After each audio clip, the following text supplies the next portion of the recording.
Prezados, naquela manhã, o Canadá inteiro estremeceu com uma notícia de última hora incomum. Exatamente às 8 horas, os sistemas de televisão nacionais mudaram simultaneamente para o modo Breaking News. Um ecrã vermelho vivo, com letras a correr rapidamente, anunciava: conferência de imprensa urgente do governo canadiano sobre 100 estudantes no Brasil. Em frente ao edifício do parlamento em Ottawa, centenas de repórteres acotovelavam-se, microfones apontados para o palco. A atmosfera estava tensa, cortada pelo vento frio do início da estação, mas ninguém prestava atenção ao clima. Todos aguardavam uma explicação para o evento que a imprensa chamava de inacreditável na história da educação canadiana. Então, o ministro da Educação apareceu. Ele era conhecido pela sua calma e por raramente usar palavras fortes. No entanto, hoje o seu rosto estava crispado, como se tivesse passado uma noite em claro. As luzes dos flashes disparavam incessantemente. Ele subiu ao pódio, segurando firmemente uma pasta grossa cheia de assinaturas de estudantes. A sua voz, grave, ressoou com peso a cada palavra. A todo o povo do Canadá, acabamos de receber um pedido oficial de 100 dos nossos estudantes que estão a frequentar um programa de intercâmbio de 3 meses no Brasil. Eles pedem autorização para não regressar. Um murmúrio chocado irrompeu pela sala de imprensa. Muitos repórteres viraram-se uns para os outros, descrentes. 100 estudantes canadianos, jovens cidadãos formados pelo melhor sistema educativo do mundo, pediam para ficar num país sul-americano? Isto superava qualquer imaginação. O ministro levantou a cabeça e olhou diretamente para as câmaras, proferindo então a frase que fez a imprensa internacional prender a respiração. O Brasil é uma nação da qual devemos aprender com toda a humildade. Seguiu-se um breve momento em que a sala inteira parecia paralisada, num silêncio tão profundo que se podia ouvir o bater do próprio coração. Nunca antes um alto funcionário do Canadá tinha admitido publicamente tal coisa perante o mundo. Ele continuou, a voz a tremer de emoção. Os 100 estudantes assinaram em conjunto um pedido para prolongar o seu tempo no Brasil, para continuar a estudar, a estagiar e a servir a comunidade local. O que eles experienciaram no Brasil mudou a sua perspectiva sobre a educação, as pessoas e o futuro. A sala explodiu. Um repórter da CBC levantou-se abruptamente a perguntar enrajada: o que no Brasil os fez mudar tão drasticamente? Estará a faltar algo no nosso sistema educativo que o Brasil conseguiu? Por que é que os estudantes canadianos estão a recusar regressar ao país com o índice de desenvolvimento mais alto da América do Norte? O ministro abriu a pasta folheando as páginas cheias de assinaturas e mensagens dos estudantes. Queremos continuar a aprender. O Brasil mostrou-nos uma maneira diferente de viver. Temos uma dívida para com aquele lugar, algo maior, citou ele. Ele contou que inicialmente pensou ser apenas uma reação momentânea devido às emoções da juventude. Mas depois recebeu um vídeo enviado durante a noite. Os 100 estudantes estavam no Aeroporto Internacional Tom Jobim, Galeão, no Rio de Janeiro, com cartazes rabiscados erguidos. Não estamos prontos para partir. O Brasil muda-nos. Queremos ficar. Atrás deles, centenas de brasileiros, professores, estudantes, vizinhos, até mesmo estranhos, acenavam, os olhos marejados. Uma cena que aquecia o coração até a comoção. O ministro fez uma pausa para conter as emoções. Eu assisti a esse vídeo várias vezes. Uma coisa ficou clara: o Brasil não lhes ensinou apenas conhecimento. O Brasil ensinou-lhes humanidade. Um repórter mais velho do Toronto Star fez uma pergunta que silenciou a Assembleia. Senhor ministro, é correto dizer que os nossos 100 estudantes encontraram algo que o Canadá já não possui? O ministro não se esquivou. Suspirou, como a livrar-se de um grande peso. Talvez o Brasil lhes tenha dado um sentido de pertença. Ninguém disse mais nada. As câmaras continuavam a gravar, mas a sala mergulhou num silêncio indescritível. No final da conferência de imprensa, o ministro declarou que o Canadá enviaria oficialmente uma delegação de especialistas ao Brasil para estudar o modelo de educação comunitária que os estudantes estavam a elogiar. A imprensa internacional imediatamente estampou nas manchetes: O Brasil, o professor inesperado do Canadá. Uma nação que mudou a mentalidade de 100 estudantes norte-americanos. E assim a pergunta que despertou a curiosidade do mundo inteiro começou a surgir em todo lado. Afinal, o que estava a acontecer no Brasil? O que poderia levar 100 estudantes de um país rico a pedirem em conjunto para ficar numa nação sul-americana?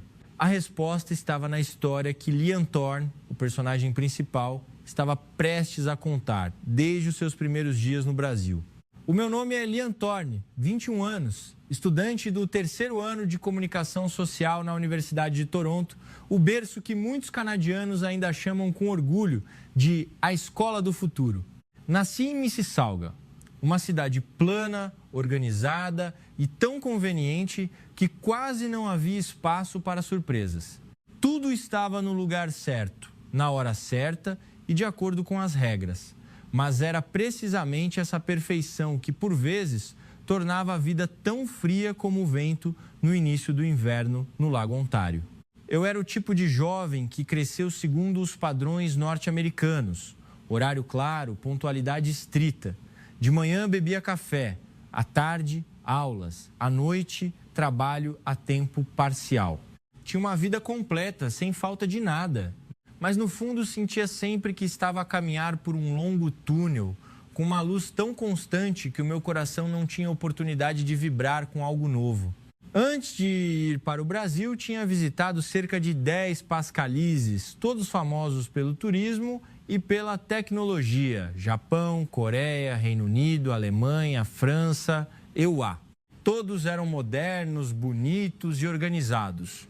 Estava acostumado a cidades onde as pessoas costumavam evitar o contato visual, acostumado à cortesia ditada por regras, acostumado à sensação de que cada um vivia no seu quadrado, com pouca interação, pouca perturbação e pouca preocupação. Estudei comunicação social, o que significa que me ensinaram a analisar o comportamento social, a ler a linguagem de uma cidade, a entender as histórias por detrás das pessoas que passavam por mim todos os dias. No entanto, ironicamente, quanto mais aprendia, mais sentia que estava rodeado apenas por rostos apressados. Mesmo na sala de aula, onde os estudantes mais brilhantes do Canadá se reuniam, sentia uma estranha distância. Todos eram talentosos, todos eram diligentes, mas cada coração estava fechado como um apartamento inteligente protegido por uma senha. A minha família era um exemplo da classe média canadiana. Os meus pais trabalhavam de forma estável, amavam-me, mas à maneira ocidental. Poucos abraços, poucas palavras afetuosas, mas sempre preocupados no momento certo. A minha mãe costumava dizer: Liam, viaja muito. Quanto mais viajares, mais entenderás o mundo de um ponto de vista profissional. Eu ouvia, mas no meu coração ansiava por viajar uma vez, não por análise, mas por emoção. Quando a universidade anunciou o programa de intercâmbio de 3 meses num país sul-americano em rápido desenvolvimento, levantei uma sobrancelha: Brasil. Um nome que, na minha mente, se resumia a algumas imagens vagas. Praias, samba, futebol, calor intenso, as favelas e histórias de crime nos noticiários. Um lugar onde nunca tinha estado, nunca pensei ir e nunca acreditei que pudesse mudar a minha vida. Mesmo antes do dia da partida, o nosso professor apresentou-me a um pequeno grupo de estudantes veteranos que tinham viajado por todos os continentes para projetos educativos. Perguntaram-me: já trabalhaste com comunidades locais? Neguei com a cabeça. Já experienciaste um modelo de educação com foco no espírito oriental? Também neguei com a cabeça. Eles sorriram ligeiramente, com um olhar que misturava um pouco de compaixão, como se quisessem dizer: vais ver. Mas eu ainda não acreditava. Para mim, na altura, a viagem ao Brasil era apenas mais um ponto no mapa. Uma tarefa acadêmica para ganhar créditos, uma oportunidade de viagem barata, uma chance de ver como um país em desenvolvimento diferia dos lugares onde já tinha estado. Mal sabia eu que essa presunção me levaria ao maior choque da minha vida. E mal podia imaginar que apenas 3 meses depois, eu e 99 outros estudantes estaríamos no aeroporto Galeão, de mãos dadas com um pedido para ficar num país que antes eu só via como um nome num livro. Antes de embarcar para o Brasil, um grupo de jovens estudantes canadianos, nascidos e criados num ambiente moderno e confortável, tinha uma imagem vaga, fragmentada e cheia de preconceitos sobre aquela pequena nação sul-americana. Na reunião de orientação pré-viagem, o professor Albright estava no pódio, a falar enquanto empurrava os óculos para a ponte do nariz, com um tom meio a brincar, meio sério. 3 meses no Brasil vão desafiar-vos. Não há Starbucks em cada esquina, não há ar-condicionado frio durante as 4 estações e preparem-se para o caos no trânsito. A turma riu, um riso confiante de quem acha que entende o mundo apenas através de fotos e notícias de jornal. Uma colega sussurrou quase só para eu ouvir. Ainda há muitas comunidades pobres, não é, Leon? Ouvi dizer que ainda há vendedores ambulantes por todo lado. Outro acrescentou: só receio que não tenham infraestrutura suficiente para organizar um programa de intercâmbio para estudantes internacionais. Estas frases não me surpreenderam. Na verdade, eu também pensava assim. Crescemos com as lições sobre a história recente do Brasil, com as imagens antigas, a preto e branco. Na minha mente, o Brasil era uma região de calor sufocante, pessoas aglomeradas em mototáxis caóticos, um lugar onde a tecnologia estava provavelmente décadas atrás do Canadá. Um país que assumíamos precisar de aprender com os países desenvolvidos, e não o contrário. E quando disse aos meus amigos que ia passar 3 meses no Brasil, eles arregalaram os olhos, franziram a testa e fizeram um beicinho, como se eu tivesse acabado de anunciar que ia viver na floresta amazônica. Leon, tens a certeza? É incrivelmente quente lá. Ouvi dizer que as estradas são uma confusão. Tem cuidado, não comas comida de rua, não é seguro. Um primo meu na área de tecnologia até proferiu uma frase cheia de nobreza ocidental. O que é que há para aprender no Brasil? Ir ao Japão ou à Coreia? Eu entendo. Mas o Brasil vê como uma experiência cultural, só isso. Eu ouvia e apenas sorria. No fundo, também acreditava que estava prestes a ir para um lugar menos conveniente e menos civilizado do que aquilo a que estava acostumado. Imaginei salas de aula simples, ventoinhas de teto a ranger, projetores antigos, professores a falar inglês devagar e difícil de entender. Imaginei ruas empoeiradas, casas baixas, mercados barulhentos e desorganizados e uma vida social bem, provavelmente simples, lenta e um pouco antiquada. Uma semana antes de partirmos, o professor organizou uma breve discussão. Ele perguntou: qual acham que é a maior dificuldade ao estudar no Brasil? Um aluno levantou a mão. A falta de ar-condicionado. A turma riu alto. Outro disse: tenho medo de não me habituar às estradas e aos mototáxis. No Canadá, às vezes passo 1 mês sem ouvir buzinas. O professor sorriu, mas era um sorriso muito estranho. Os seus olhos pareciam querer dizer que a vida tinha muito mais para oferecer do que o nosso conhecimento. Lembro-me claramente de que ele bateu levemente na mesa e disse uma frase que me fez pensar: não julguem um país apressadamente apenas pelo que ouvem. O mundo nunca funciona de acordo com fotografias antigas e notícias desatualizadas. Mas, mesmo com o que ele disse, o nosso grupo manteve a atitude cética. Ninguém acreditava que um país pequeno como o Brasil pudesse oferecer algo que superasse as nossas expectativas. Compramos os bilhetes de avião com a mentalidade de observadores, de quem vinha para aprender de cima para baixo, e não com a ideia de que seríamos desafiados. Até quando o avião estava prestes a descolar, um colega ao meu lado sussurrou: Leon, achas que eles têm mesmo a capacidade de organizar um programa de intercâmbio de padrão internacional? Ou estamos apenas a meter-nos em sarilhos? Eu ri. Quem sabe? Mas vamos tentar. O que eu não sabia é que essa frase, vamos tentar, seria o início de uma série de surpresas que virariam a minha vida de cabeça para baixo. Partimos do Canadá com a mentalidade de quem vinha de um lugar mais civilizado, prontos para recolher histórias interessantes para contar. Mal sabíamos que seríamos nós a ser ensinados, uma lição que nenhum professor ocidental nos preparou. O plano inicial do programa de intercâmbio era simples: Aterraríamos em Singapura para 2 semanas de seminário sobre educação regional. E só depois iríamos para o Brasil para a parte principal da pesquisa, com a duração de 3 meses.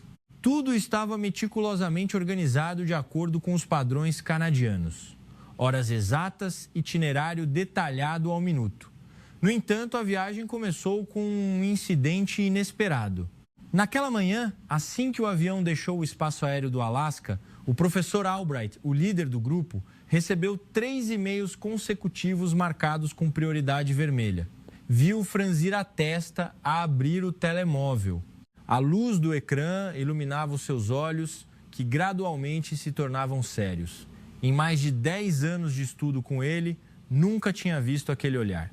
Um colega perguntou: "O que se passa, professor?" Ele não respondeu de imediato, apenas suspirou, puxou a cortina da janela do avião e olhou para o céu azul profundo antes de dizer: "Há uma grande mudança. O seminário em Singapura foi adiado devido a um problema técnico no local."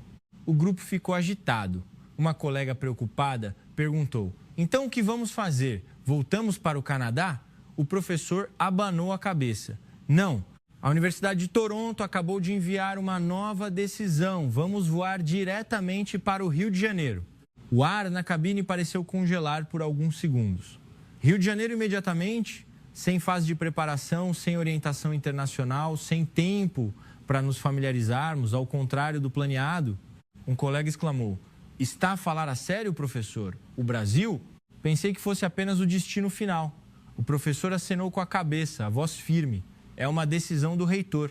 E a razão é que eles querem que investiguemos a educação brasileira primeiro.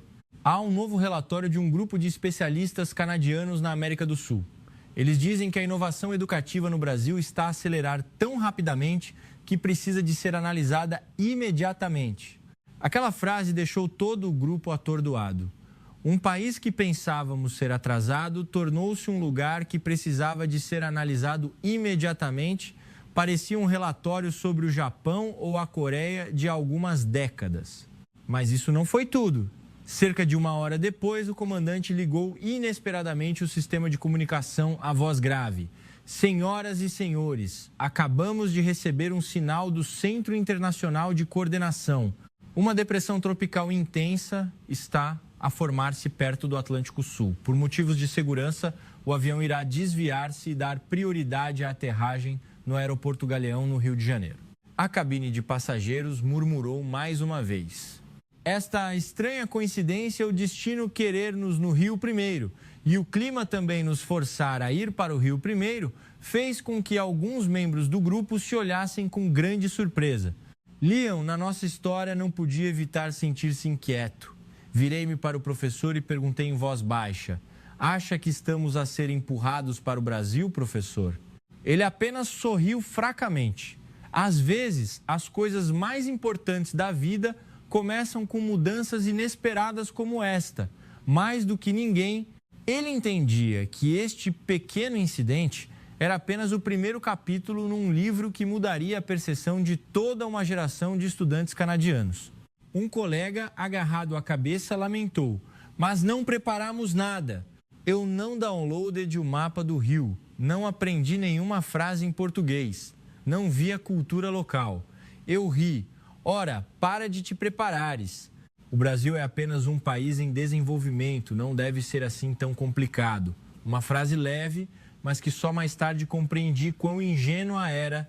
E então, algumas horas depois, quando o avião começou a descer, a luz dourada e quente do Rio de Janeiro espreitou pelas janelas, iluminando as longas filas de edifícios.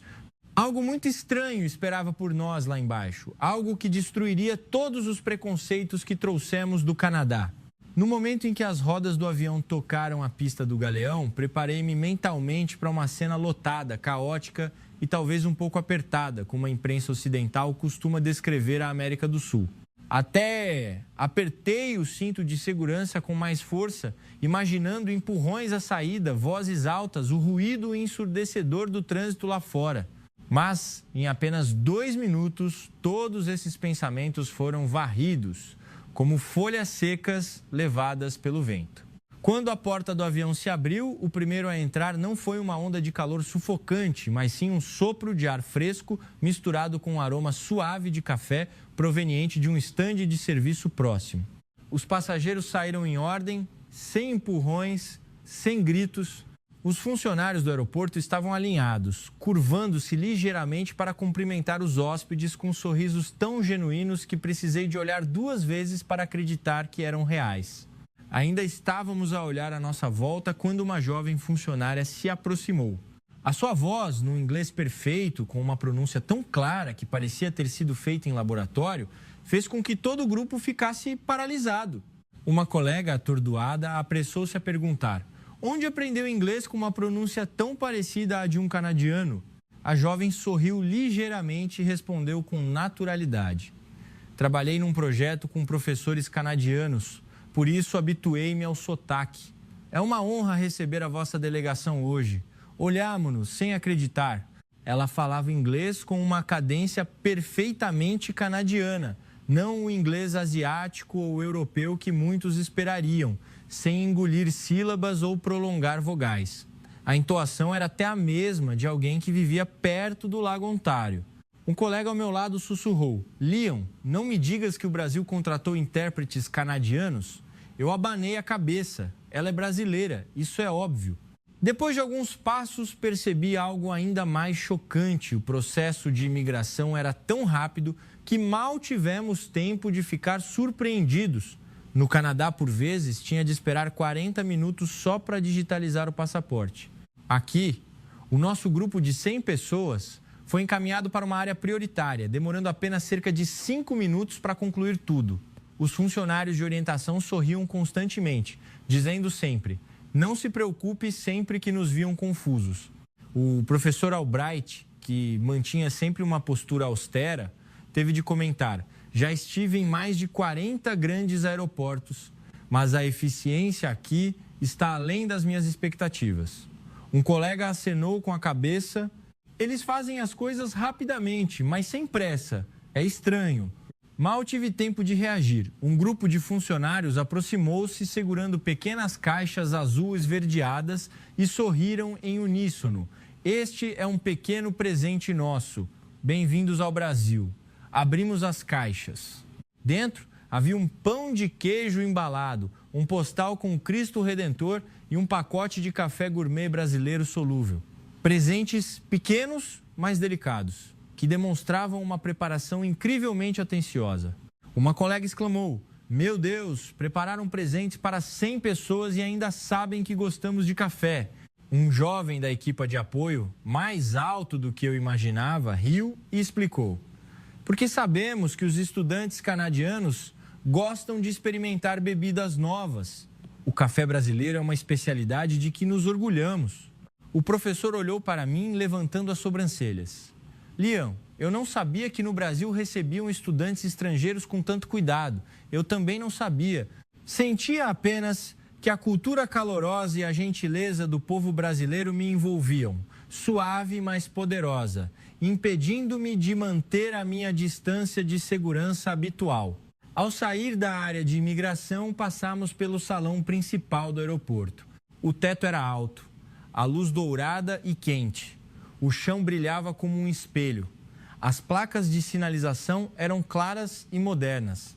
Tudo estava tão limpo que tive de admitir que era mais organizado do que muitos aeroportos europeus por onde passei. Um colega puxou-me o braço e apontou pela janela. Olha, Leon, é mesmo o Brasil? Eu olhei também. A fila de carros à espera de passageiros corria em faixas claramente demarcadas, sem engarrafamentos. Os motoristas em uniformes estavam alinhados como soldados. Pensei que o Brasil seria caótico, mas a cena à minha frente mostrava uma disciplina que nunca associei à imagem do país. Nesse momento, a funcionária de antes olhou para nós e sorriu. Muitos estrangeiros pensam que os aeroportos brasileiros são pequenos e desorganizados, mas agora é diferente. Um colega respondeu, ainda perplexo: não é apenas diferente, está muito além da nossa imaginação. A jovem riu e inclinou ligeiramente a cabeça, educadamente. Obrigada. O Brasil esforça-se para melhorar a cada dia. Naquele instante, senti algo a mover-se dentro de mim. Não era forte, mas era claro, como uma fresta de porta que se abria para a primeira luz. Apenas a sair do aeroporto, fomos apanhados de surpresa pela língua, pela atitude, pelo profissionalismo e pela hospitalidade que excediam todos os nossos estereótipos. Eu, Liam Thorne, cheio de preconceitos, estava no salão do Galeão a olhar para o grupo inteiro com a boca aberta de espanto, e eu sabia que isto era apenas o primeiro choque. O Brasil tinha muito mais à nossa espera, algo mais forte, mais profundo, que mudaria os nossos corações. Ao sair das portas de vidro do aeroporto Galeão, pensei que estava preparado mentalmente para todas as situações, mas afinal não estava preparado para nada. Em apenas alguns segundos, o Rio de Janeiro projetou à minha frente um quadro completamente oposto ao que eu tinha imaginado durante anos. O autocarro que levava o nosso grupo para fora do aeroporto rolava suavemente por uma via expressa de 6 faixas tão largas quanto uma avenida. De ambos os lados, árvores podadas em linha reta e as luzes de rua, num brilho dourado e quente, estendiam-se como um rasto de estrelas a brilhar no céu escuro. O trânsito fluía corretamente nas faixas, sem engarrafamentos ou caos, ao contrário do que pensávamos de uma cidade sul-americana. Uma colega inclinou-se contra a janela. Liam, olha, os carros são todos novos, não vejo nenhum modelo antigo como previmos. Olhei e era verdade. Em vez da imagem de mototáxis caóticos que tínhamos lido em alguns artigos antigos, à nossa frente estava uma frota de carros novos, desde modelos comuns até Audi, Lexus e até Mercedes, a andar em fila indiana. O professor Albright, que tinha conduzido nas autoestradas da Califórnia por mais de 2 décadas, teve de exclamar: se eu não visse as placas em português, pensaria que estava numa nova autoestrada europeia. Esta declaração fez com que o autocarro se enchesse de suspiros de admiração. Eu estava completamente atordoado. À medida que o autocarro se aprofundava na cidade, o cenário fazia minha mente vacilar ainda mais. O rio à noite revelou-se como uma fita interminável de luzes. Arranha-céus sucediam-se, os seus telhados de vidro refletiam as luzes brilhantes, iluminando as ruas limpas e polidas. Não havia casas amontoadas e apertadas, como eu tinha imaginado. Em vez disso, havia um sistema de infraestrutura urbana bem planeado, suficiente para fazer qualquer canadiano prender a respiração. Uma colega tocou levemente na janela, a voz a tremer ligeiramente. Liam, isto é mesmo Brasil? Estou a ver bem? Ninguém no autocarro respondeu. Não porque não quisessem falar, mas porque estávamos demasiado maravilhados. O autocarro virou para uma grande ponte e todo o grupo foi sugado pela paisagem à frente. Uma ponte longa, suavemente curva como uma fita, inundada de luzes que mudavam de cor ritmicamente, refletindo-se na superfície escura do rio. As luzes projetavam-se nas janelas do autocarro, fazendo os nossos olhos brilhar com cada bloco de cor, roxo, azul, amarelo, a dançar à nossa frente. Um colega exclamou: meu Deus, parece uma ponte em Tóquio. O professor corrigiu: não, é bonita à maneira única do Brasil. É muito mais sutil. Olhei para ele e depois para a ponte. Talvez fosse a primeira vez na vida que vi um professor canadiano elogiar a infraestrutura de um país em desenvolvimento com tal tom de respeito. Ao passarmos pelo centro da cidade, comecei a notar algo que normalmente não me importava: a segurança. Não havia cenas de conflito, nem grupos de jovens a causar distúrbios, nem os gritos habituais que se ouvem em muitas grandes cidades ocidentais. Em vez disso, havia uma estabilidade incrivelmente calma. Uma calma que fez o autocarro ficar em silêncio devido ao espanto. Um colega sentado ao meu lado sussurrou: Liam, estás a ver? Em Toronto não me atrevo a andar sozinho à noite. Aqui, as pessoas andam despreocupadamente sem nada a temer. Eu não disse nada porque ele tinha razão. Mesmo Vancouver, que já foi classificada como uma das melhores cidades para se viver, enfrenta agora demasiados problemas de ruas difíceis de controlar. No entanto, aqui ninguém parecia vigilante ou cauteloso. Os brasileiros andavam calmamente, sem pânico, sem preocupações. O ritmo de vida era rápido. mas de forma alguma caótico. Quanto mais nos aprofundávamos na cidade, mais víamos coisas que não se pareciam com o Canadá da forma como nos orgulhávamos. As luzes de rua do Rio não eram amarelas e escuras como em Toronto, mas brilhantes, limpas. As ruas não eram escuras, mas cintilavam como se tivessem sido polidas todas as noites. Eu ri a troçar de mim mesmo. Pensamos que o Brasil era pequeno e pobre, afinal, somos nós os caipiras. Uma colega atrás de mim deu-me um tapinha no ombro. Sim, é uma pena, Liam. Dissemos que o Brasil era menos civilizado, mas olha, eles superam-nos. Todo o autocarro Rio Alto, um riso que reconhecia a verdade. Ao passarmos por mais algumas avenidas, vi uma cena que recordaria para sempre. Longas filas de autocarros elétricos a deslizar silenciosamente na estrada sem ruído de motor. Veículos de carroçaria verde, janelas transparentes a andar exatamente nas suas faixas, sem desvios.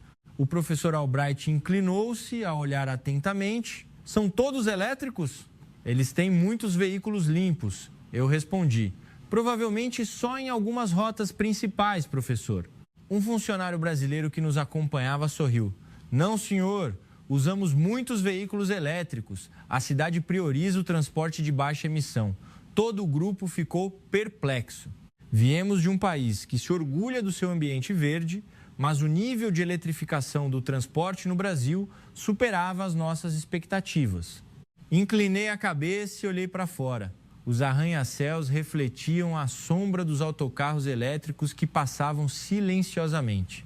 As luzes da cidade envolviam-nos como a protegê-los, criando um quadro futurista que eu nunca pensei em encontrar no Brasil.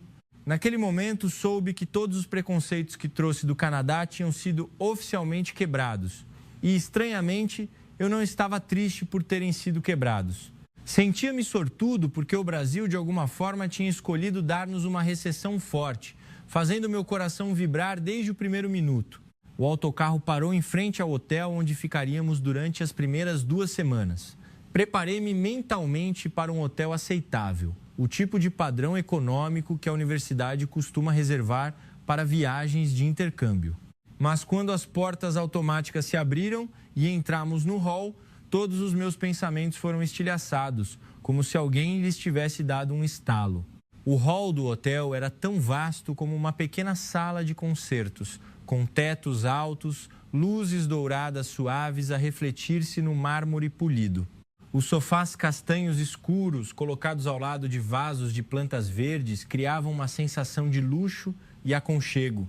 O que mais me chocou foi o ar limpo e o leve aroma a óleo essencial, tão suave que parecia estar num resort de luxo no Japão. Mas o maior choque ainda estava para vir. Quando nos dirigimos à recepção, 3 funcionários aproximaram-se, curvaram ligeiramente a cabeça e falaram em uníssono. Não era inglês com sotaque sul-americano, não era uma forma de falar rápida ou com sílabas engolidas. Era inglês canadiano perfeito, com o sotaque exato de Toronto, a entoação certa, cada som final limpo, o que nos paralisou completamente. Um colega gaguejou. Uau!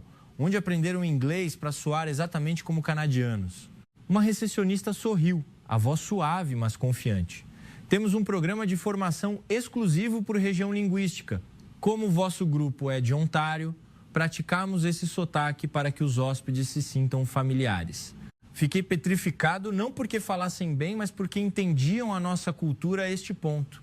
O Canadá é um país com muitos sotaques, Toronto, Vancouver, Ontário, Quebec.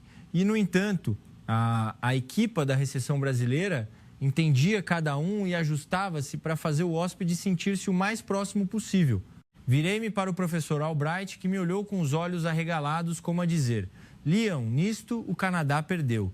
Depois de receber o meu quarto, entrei no elevador. Um funcionário de bagagens acompanhou-me e disse suavemente: Senhor Thorne, certo? Verifiquei a lista da delegação. O senhor é parcialmente vegetariano, por isso pedi à cozinha para preparar uma porção especial para o jantar. Virei a cabeça para ele chocado. Como é que sabe que sou vegetariano? Fiz uma nota muito pequena no formulário de inscrição. Ele sorriu gentilmente. Lemos cada formulário com atenção. Receber os hóspedes significa ser atencioso até nos mais pequenos detalhes. Engoli em seco. No Canadá, mesmo muitos hotéis grandes não leem atentamente as notas especiais, muito menos um hotel de gama média como aquele onde estávamos. No entanto, no Brasil, um jovem funcionário considerava isso uma responsabilidade natural. À noite, o hotel preparou um jantar de boas-vindas para a delegação. Entrei no restaurante e fiquei chocado novamente. O espaço era tão bonito que parecia ter sido montado para uma festa de televisão. As mesas estavam cobertas com toalhas brancas imaculadas. A iluminação do teto era acolhedora e os arranjos florais eram requintados. Quando me sentei, um funcionário colocou um prato na minha mesa e perguntou com um sotaque canadiano perfeito: "Está pronto, Sr. Thorne?" Eu ri. "Até sabes os gostos dos canadianos?" A jovem acenou com a cabeça. "Sim, temos um curso de cultura para entender os hábitos alimentares dos hóspedes de cada região. Este prato tem menos pimenta para que se sinta confortável a comer." Inclinei a cabeça em agradecimento e, ao provar a primeira garfada, quase deixei cair o garfo. Não por o prato ser estranho, mas porque era delicioso de uma forma indescritível. Macio, aromático, saboroso e cheio de subtileza. Uma colega sussurrou ao meu ouvido: "Liam, sabias que o serviço aqui é mais subtil do que nos hotéis de 4 estrelas em que fiquei em Vancouver?" Acenei com a cabeça sem dizer mais nada, porque também estava a ser arrastado por essa sensação. O Brasil superava as nossas expectativas em termos de serviço, não com ostentação luxuosa, mas com compreensão. Não com palavras bonitas, mas com pequenos e valorosos atos. E o mais bonito é que tudo isto vinha do próprio povo brasileiro, caloroso, meticuloso, dedicado e genuinamente empenhado em fazer os hóspedes sentirem-se em casa. Naquela noite, ao entrar no meu quarto e pousar a mochila na cama, olhei pela janela. As luzes do Rio de Janeiro estendiam-se como um rio de estrelas. Um pensamento estranho surgiu no meu coração. Tivemos nós a subestimar o Brasil durante demasiado tempo? A resposta, eu sabia, estava apenas a começar a revelar-se. A primeira manhã na Universidade Federal do Rio de Janeiro, UFRJ, foi um dos momentos que virou completamente a minha percepção. Entrei no campus com a mentalidade de um estudante norte-americano que via o sistema educativo canadiano como padrão de ouro. No entanto, após apenas alguns segundos, percebi que era eu quem precisava de se preparar para o choque. O portão da universidade abriu-se, revelando uma série de edifícios modernos, com arquitetura elegante e muitas janelas de vidro transparente que refletiam a luz da manhã. Não havia sinais de velhice, nem indícios do subdesenvolvimento que tínhamos erroneamente imaginado. Isto não era uma universidade a tentar acompanhar o mundo. Era uma universidade a correr lado a lado com o mundo e até a superá-lo em algumas áreas. Uma colega deu-me um toque no braço e sussurrou: "Liam, olha para aquele ecrã. Estão a usar os mais recentes quadros eletrônicos interativos." Olhei e era verdade. Um painel tátil gigantesco, multitoque, com letras que apareciam tão suavemente como água a fluir. O professor estava em frente ao quadro, sem giz ou canetas de feltro, mas usando uma caneta tátil para controlar gráficos 3D apenas com leves movimentos do pulso. Outro canadiano murmurou: "Isto nem sequer tem a versão mais recente na nossa universidade." Tive vontade de rir, não deles, mas de mim próprio, que pensava que o Brasil só tinha quadros brancos e giz. A aula começou e o choque seguinte veio mais rápido do que eu esperava.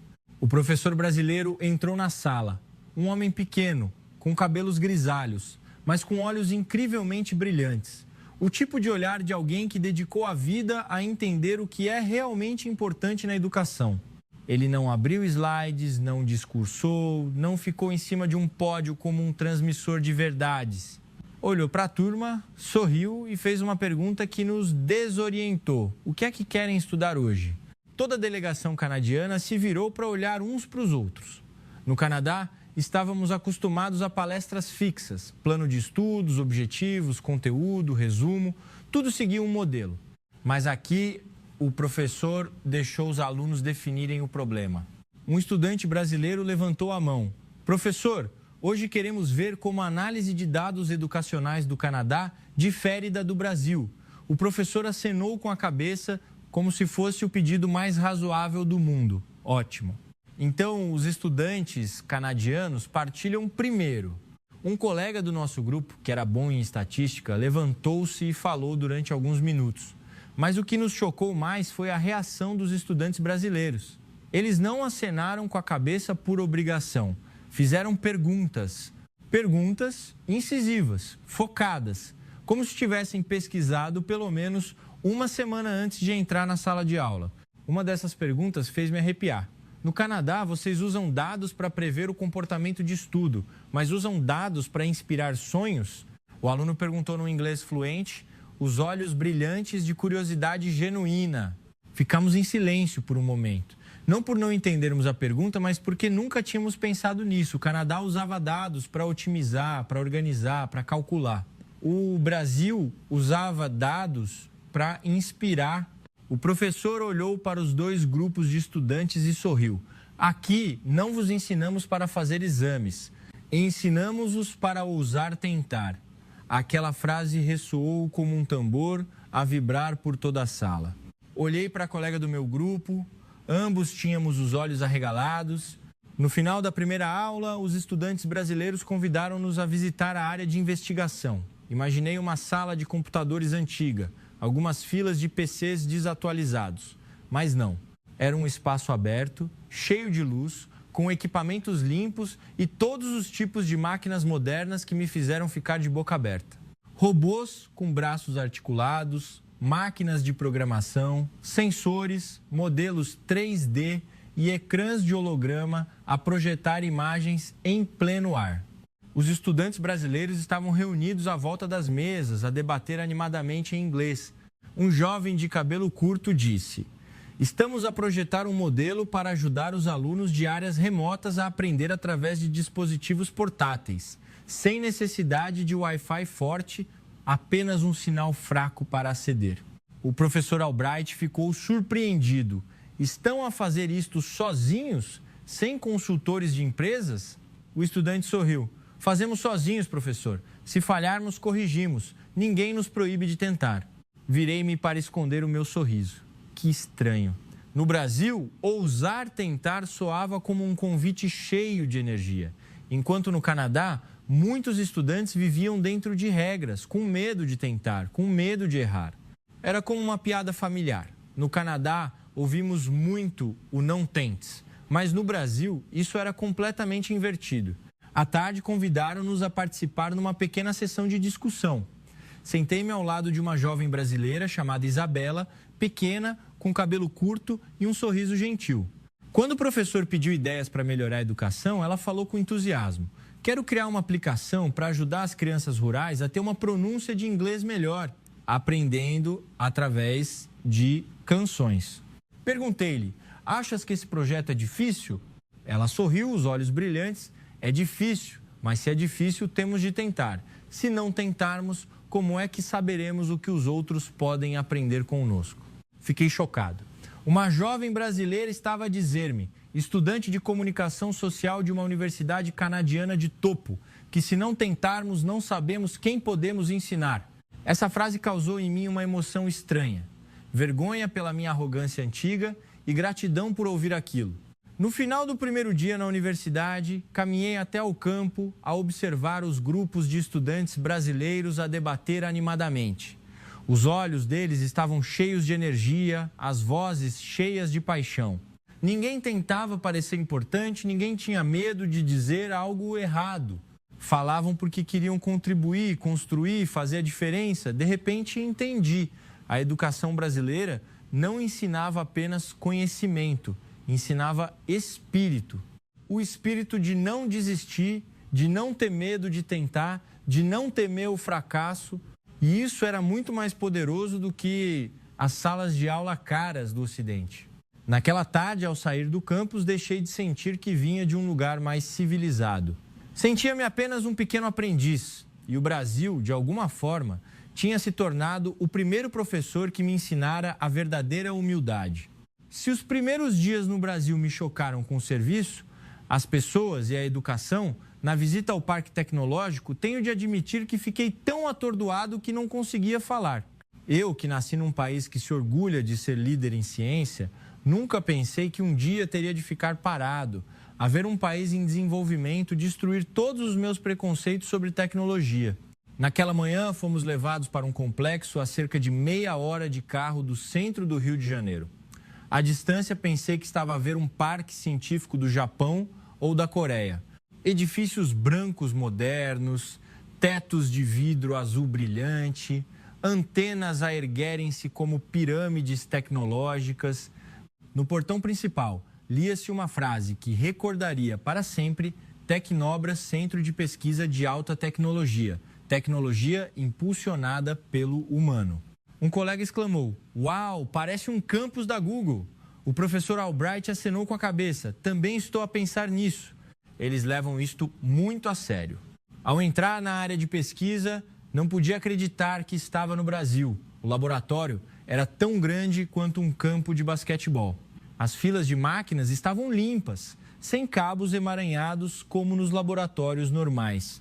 Cada mesa tinha robôs, chips sensores, processadores, modelos de corpo e ecrãs de holograma a projetar figuras no meio do ar. Um engenheiro brasileiro de corpo firme e bata branca impecável aproximou-se para nos receber, falou num inglês fluente: "Bem-vindos ao nosso laboratório de robótica aplicada. Todos os equipamentos aqui foram projetados, programados e operados pela nossa equipa brasileira." Toda a delegação canadiana parou, de olhos arregalados. Olhei para o robô cilíndrico a mover-se sozinho pela sala. Não colidia com nada e até nos desviava com um movimento pequeno e incrivelmente inteligente. O engenheiro sorriu e premou alguns botões num dispositivo portátil.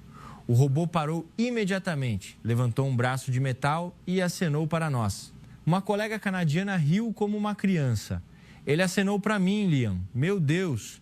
O engenheiro explicou: "Este robô usa um algoritmo de reconhecimento de gestos e previsão de movimento. Reescrevemos todo o software de acordo com as necessidades do Brasil. Graças a isso, a velocidade de resposta é mais rápida e a bateria dura mais." O professor Albright murmurou: "Reescreverem e otimizarem sozinhos. No Canadá, muitas empresas ainda terceirizam isso." Outro engenheiro mais jovem sorriu: "Sim, aqui gostamos de fazer as coisas sozinhos.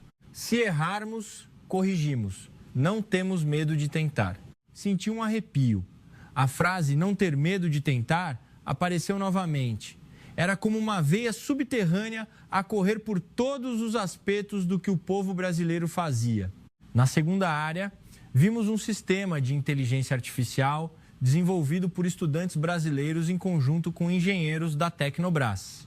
Um grande ecrã exibia centenas de linhas de dados a formar um modelo de análise de comportamento escolar. Uma estudante brasileira de cerca de 20 anos controlava o sistema como uma especialista experiente.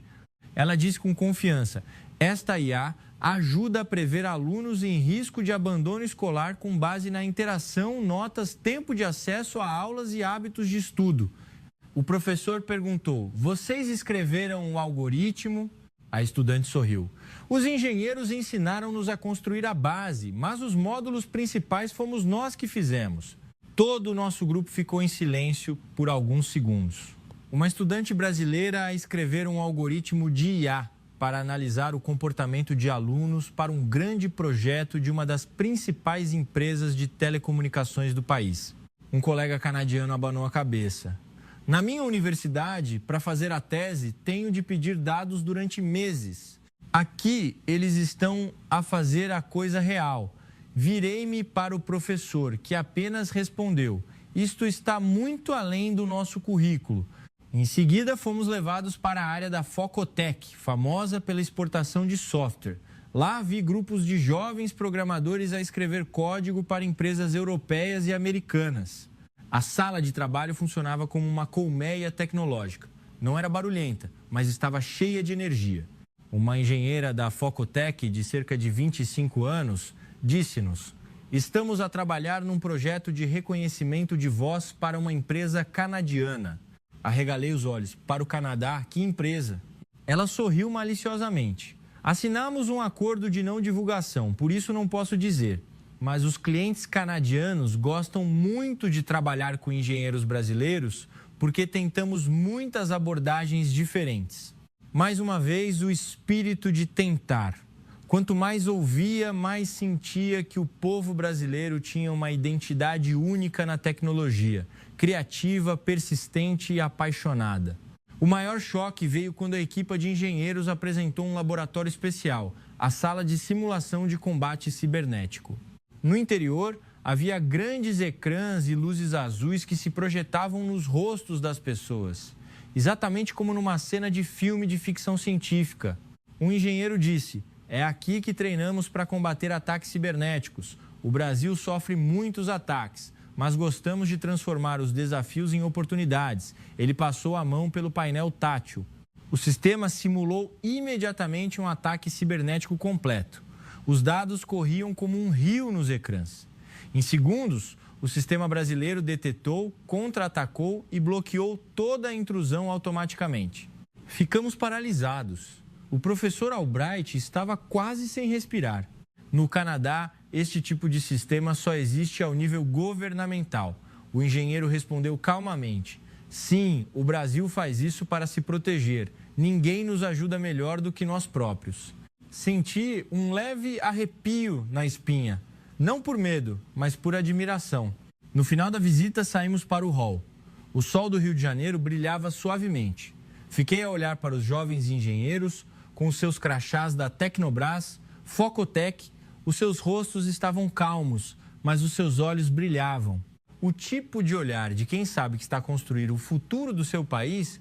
Deixei de ver o Brasil como um país em desenvolvimento. Via-os como guerreiros da tecnologia, pessoas que estavam a fazer o que muitos países grandes ainda não tinham feito. E eu sabia que, a partir daquele momento, a imagem do Brasil em mim tinha mudado para sempre. A mudança na minha percepção sobre o Brasil ocorreu lentamente, como a subida da maré. Mas aquele dia, o dia do acidente, foi a grande onda que me despertou completamente. Um golpe inesperado que se tornou um momento que eu nunca esqueceria. Naquela manhã, o Rio de Janeiro estava coberto por um nevoeiro fino. Eu estava a andar apressadamente na scooter elétrica que a universidade me tinha emprestado para não me atrasar para a aula. A rua, geralmente movimentada, estava estranhamente vazia devido à garoa. Puxei o casaco para junto do corpo, a pedalar enquanto pensava na minha próxima apresentação. Talvez fosse a familiaridade dos dias anteriores que me tornou presunçoso. Eu estava a misturar-me no ritmo de vida brasileiro, esquecendo que ainda era apenas um visitante. Na esquina à minha frente, vi o sinal amarelo a piscar. Pensei que conseguiria atravessar, mas nesse exato momento, um carro vindo da esquerda saiu inesperadamente. O tempo pareceu distorcer-se. O som frio de metal contra metal ressoou. Um som diferente das buzinas habituais e alegres. Um forte impacto, uma escuridão aproximou-se. Senti-me a ser atirado para fora da scooter, a cair no asfalto frio. Quando abri os olhos, o cheiro a gasolina e o calor do chão subiram, fazendo-me sentir náuseas. O meu corpo doía como se estivesse a ser picado por centenas de agulhas ao mesmo tempo. A chuva ainda caía levemente, gotas de água gelada no meu rosto. Mas o que mais me chocou não foi a dor, mas a cena à minha frente. Em menos de 3 minutos, uma série de brasileiros apareceu à minha volta, como equipas de resgate anônimas. Ninguém me conhecia. Ninguém sabia que eu era um estudante estrangeiro.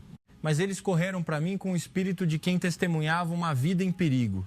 Uma vendedora ambulante, a tremer, ligou para o número de emergência. "Alô, emergência, alguém caiu da scooter, a perna está a sangrar."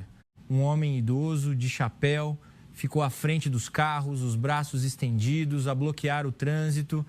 Um jovem tirou o casaco que estava a usar, ajoelhou-se, rasgou-o em tiras e pressionou firmemente a ferida na minha perna para estancar o sangue.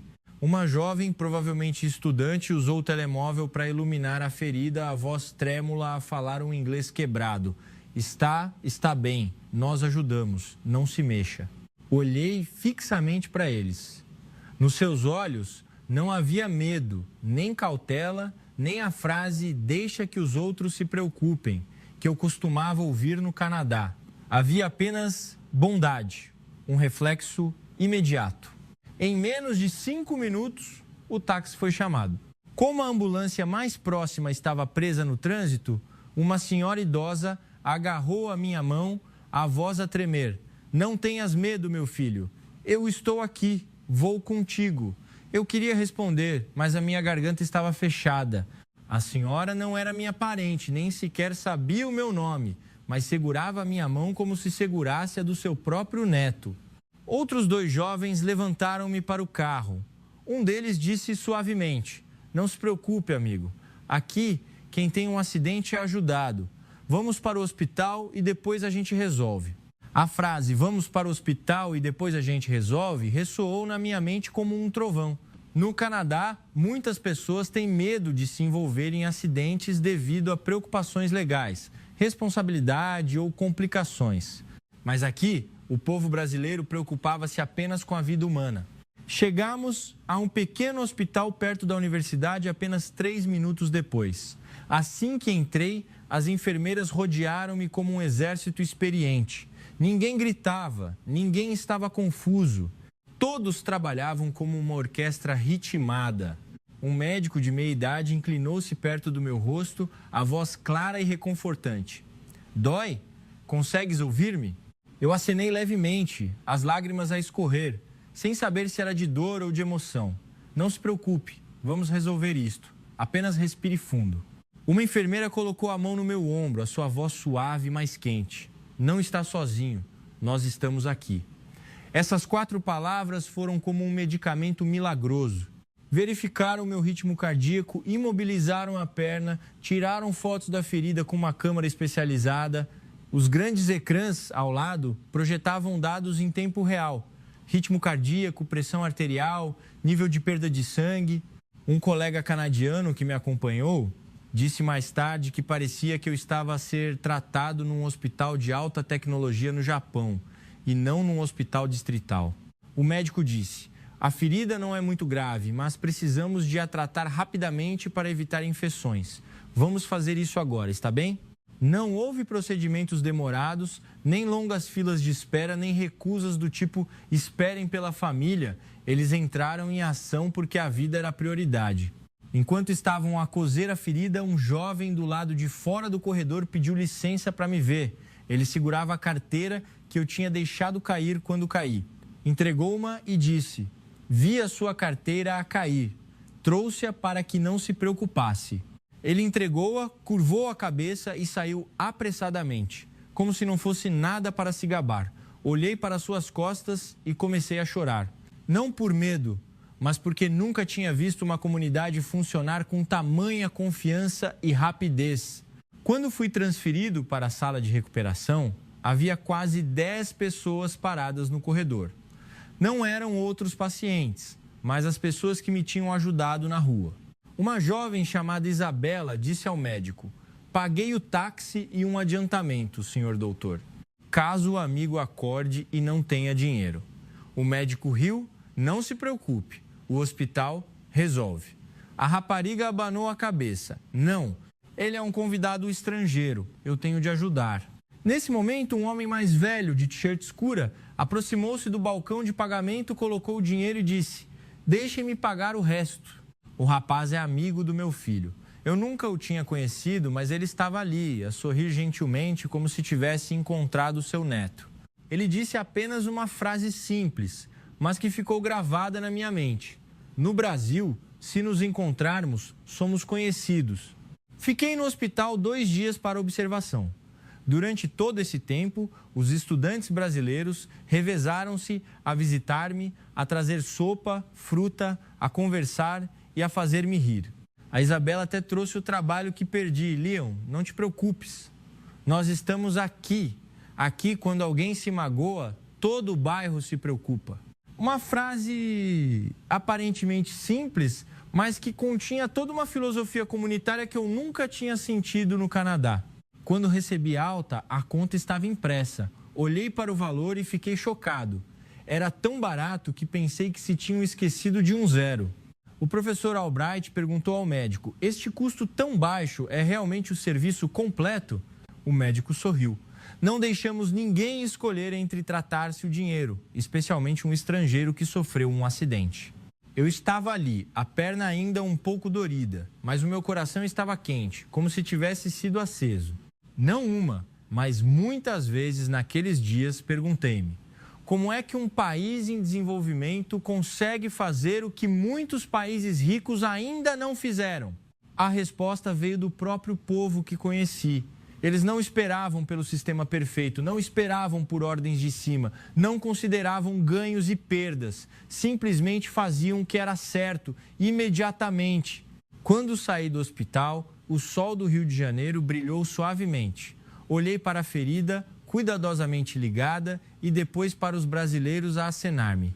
Soube que este momento se tinha tornado o ponto de viragem da minha vida.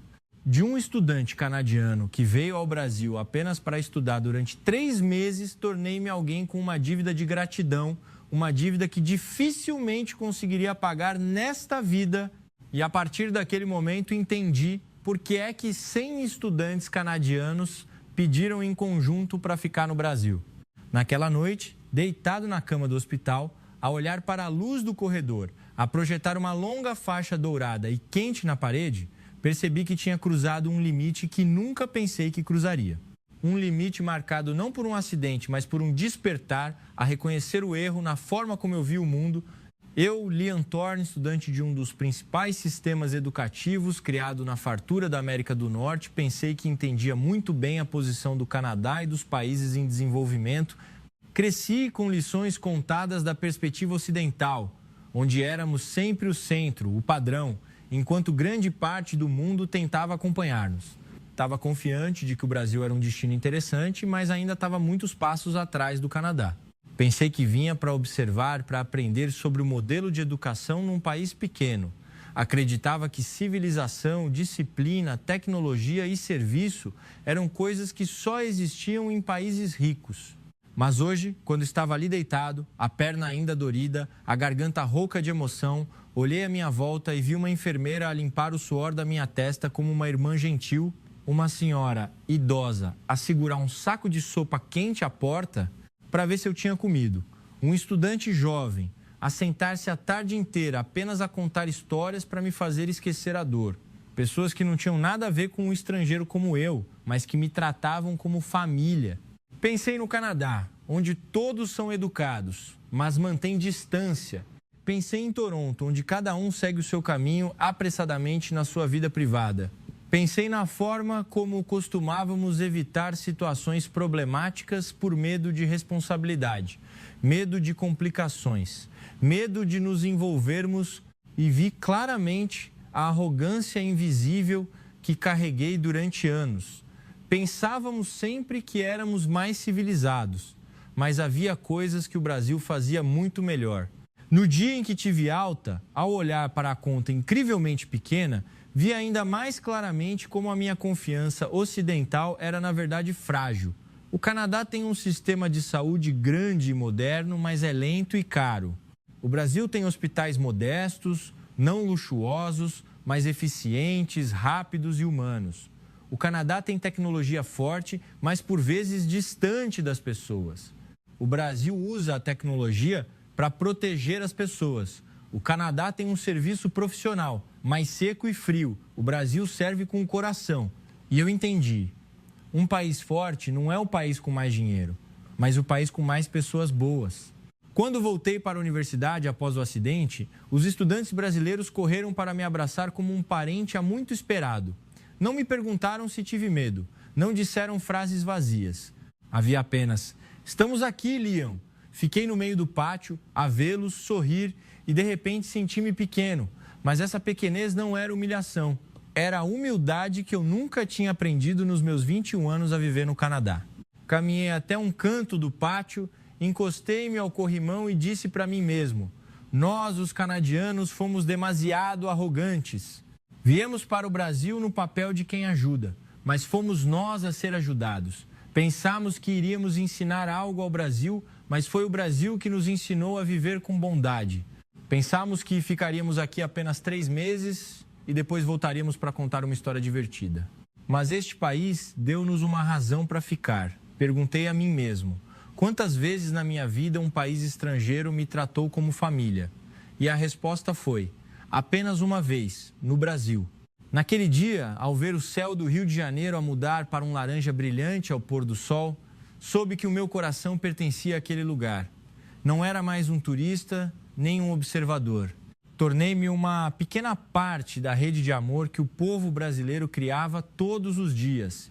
E foi aí que entendi: o Brasil não só superou a imaginação, o Brasil superou os limites que muitos países ricos esqueceram, os limites da humanidade. Na noite anterior à minha partida do Rio de Janeiro, estava sozinho no terraço do homestay, a olhar para a cidade a estender-se sob os meus pés. As luzes, como milhares de estrelas caídas na terra, cintilavam calorosamente. Não eram ofuscantes, mas suficientes para ver o ritmo da vida respirar calmamente debaixo de cada telhado. O vento trazia o cheiro suave das flores e o ruído calmo dos carros. As vozes das pessoas a chamarem-se nos bares de rua. Tudo se misturava como uma sinfonia que só o Brasil podia tocar. Senti o meu coração a cair e depois a subir novamente. Uma sensação estranha, gratidão por um país que me tinha mudado de dentro para fora. Vim para o Brasil com uma curiosidade segura, na postura de observador, com a crença de que vinha de um lugar melhor. Mas deixava o Brasil com o coração de um aprendiz que tinha encontrado o seu mestre. Eu tinha visto estudantes brasileiros cheios de energia como chamas, prontos para tentar, errar, corrigir e refazer. Vi jovens engenheiros a construir robôs, a escrever IA, a gerir a cibersegurança como guerreiros da tecnologia. Vi brasileiros a ajudar um estranho sem pensar, sem considerar benefícios, sem perguntar a identidade. Vi um sistema de saúde a operar com tecnologia e humanidade, mais rápido e preciso do que eu alguma vez acreditei. E compreendi: o maior milagre do Brasil não estava nos arranha-céus, nem nos robôs ou na tecnologia. Estava no coração do povo brasileiro. Um coração quente, resiliente, corajoso e sempre voltado um para o outro.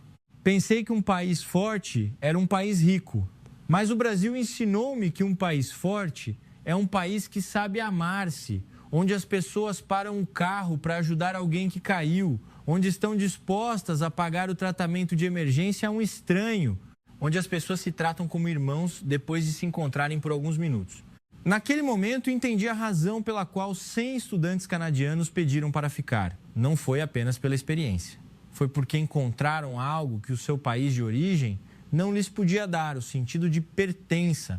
Antes de partir, inclinei-me e olhei para a pequena cicatriz no meu joelho, a marca de um acidente, mas também o certificado da minha própria jornada de crescimento. Pousei a mão sobre ela e sorri. Disse a mim mesmo que um dia voltaria, não como estudante de intercâmbio, mas como amigo deste país. Depois, olhei para as filas de edifícios distantes.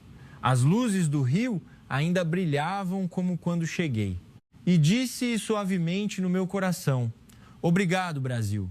Obrigado por me mostrares algo que o mundo inteiro deveria aprender. E fui-me embora, levando comigo a promessa de regressar. Uma promessa não para pagar uma dívida, mas para continuar a escrever a bela história que o Brasil tinha iniciado na minha vida. Minhas queridas senhoras e senhores, a história de Liam e dos 100 estudantes canadianos não é apenas a história deles. É a história do milagre brasileiro, da bondade, do orgulho silencioso que por vezes esquecemos. Se hoje, ao ouvirem isto, sentirem o vosso coração aquecer por um segundo, sentirem orgulho, sentirem que o vosso Brasil é maravilhoso, por favor, deixem um comentário abaixo. Apenas uma frase serve: Orgulho Brasil. Para que os outros espectadores saibam que, não importa onde estejamos, partilhamos o mesmo coração. E se quiserem ouvir mais histórias longas, jornadas emocionantes e lições sobre o povo brasileiro que surpreendem o mundo, por favor, cliquem em gosto e subscrevam o canal. O canal voltará com muitas mais histórias únicas, contadas devagar, profundamente e com realismo, para que possam ouvir à noite, sozinhos ou quando quiserem encontrar o calor do vosso país. Cada gosto, cada subscrição é um grande incentivo para eu continuar a escrever histórias longas e completas, dedicadas exclusivamente ao nosso povo brasileiro. Obrigado por ouvirem até o último minuto. Desejo a todos uma noite de paz e serenidade. Até a próxima história.